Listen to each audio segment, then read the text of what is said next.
Alrighty, time to do some caulking or siliconing or whatever you want to call it, depending on what country we're in. So pretty much we've given a little image of the tools, main tools we're using here. We've got our caulking gun, our caulk, our utility knife, box knife.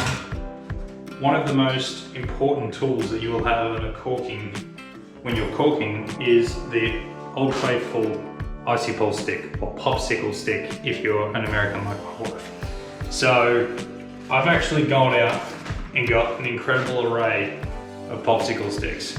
So we've got the Big Bertha, the little boy, and just the normal.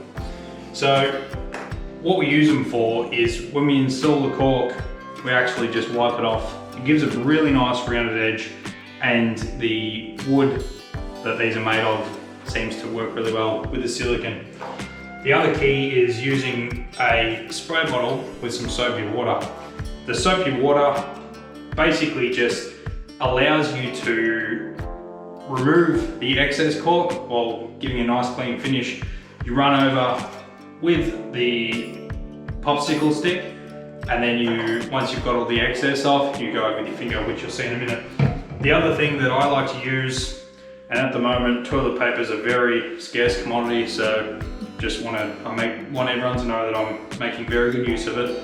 I actually use toilet paper to wipe off my excess caulk. There was one day on the job I was using it, and it worked really well for me. It wipes off nicely and cleans up, does the job like toilet paper should. Really good for cleaning things up. I don't know if you guys have heard that. So when we're doing our caulk, this is when I would prefer to have a nice sharp blade in my knife, but I didn't want to waste any more of my wife's time, so I haven't done that. But basically, cutting off the silicone tube right up the top. Have yourself a nice bucket or something so you don't get silicone everywhere. Cut that off. Make that noise, helps. Then we've got our nozzle. Screw it on, pretty self-explanatory.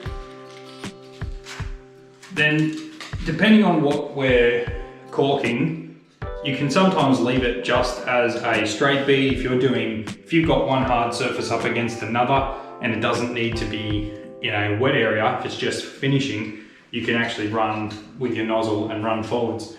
I run a little bit wider gauge knot on my nozzle and pull more caulk out. It uses a bit more caulk, but I find it's just easier to work with personally. I was trying to conserve caulk recently, and I just found that it was just taking twice as long because I have to keep putting it in and putting it in. So let's just say something like that. That's just a nice cut, well rounded, nice edge.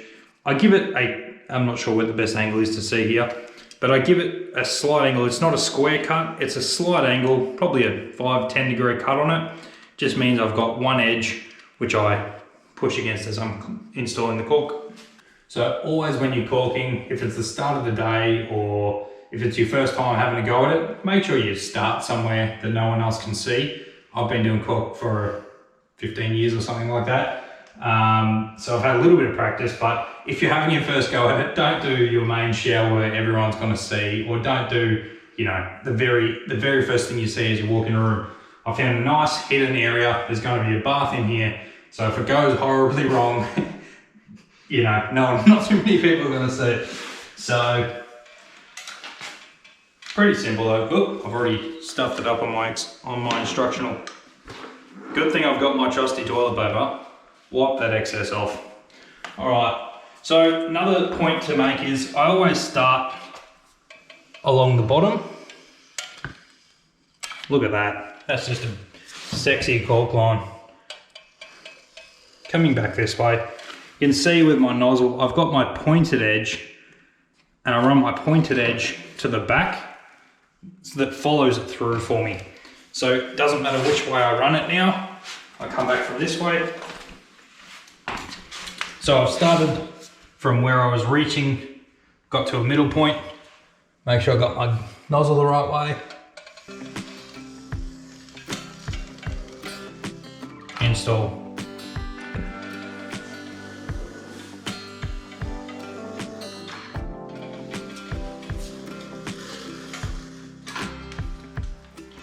The old swap the hands trick. So what I'm doing here, I'm doing the base area first. It just means that when I spray my soapy water, if you start at the top and it all goes down the bottom, you can't. You have to wait a good hour or so to be able to finish off your caulk on the ground. If you start at the bottom, you can work your way up. So I'll run my corners that are directly above these points here. I'll run this corner and this corner in now.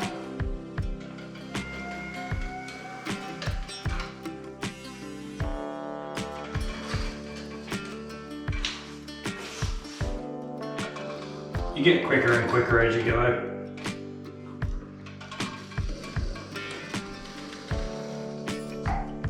Stopping at those points. You don't want to let it go for too long. I'm going to run just a little bit back this way as well. So when I'm spraying it off, you'll see what I mean in a sec. So I've got my soapy water, basically spraying it all on. As you can see, don't go to the full height here because you'll be able to wipe up with your soapy water as you go. You don't need heaps on there, but you need enough to make it nice and slippery. We can go to our top corner up here, that's fine.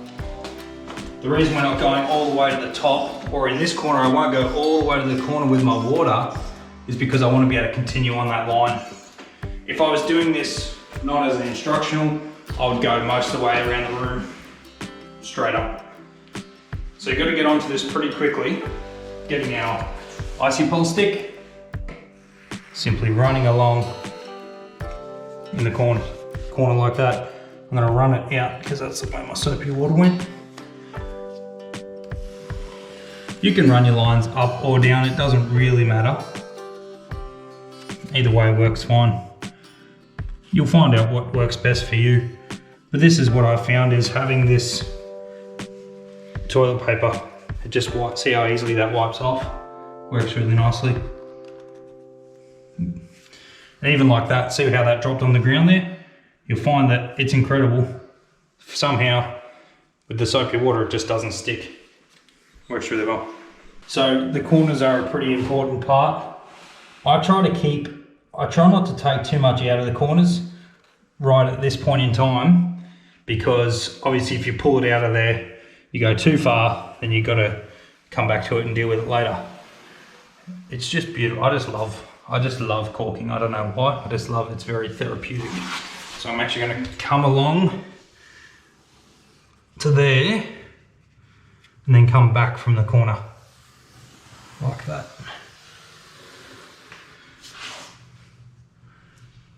Got a nice pile of caulk happening.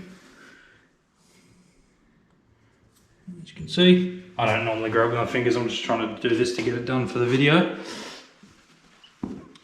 Grab some more toilet paper, simply wrap that up, wrap it up, wrap it up, wrap it up. Grab a little bit more, make a nice roly-poly pile. All right, then simply keep wiping on top of there. So now what I'm going to do is, we've done the first round with our icy pole stick or our popsicle stick. Then you come through with a little bit more soapy water, just a little bit. You don't have to do this. I've just found lately that it actually helps because you oftentimes take a lot of the silicone off. I'm actually going to remove, I've got a fairly thick line up here. I'm going to remove a little bit of this line, which as you can see is quite easy to do.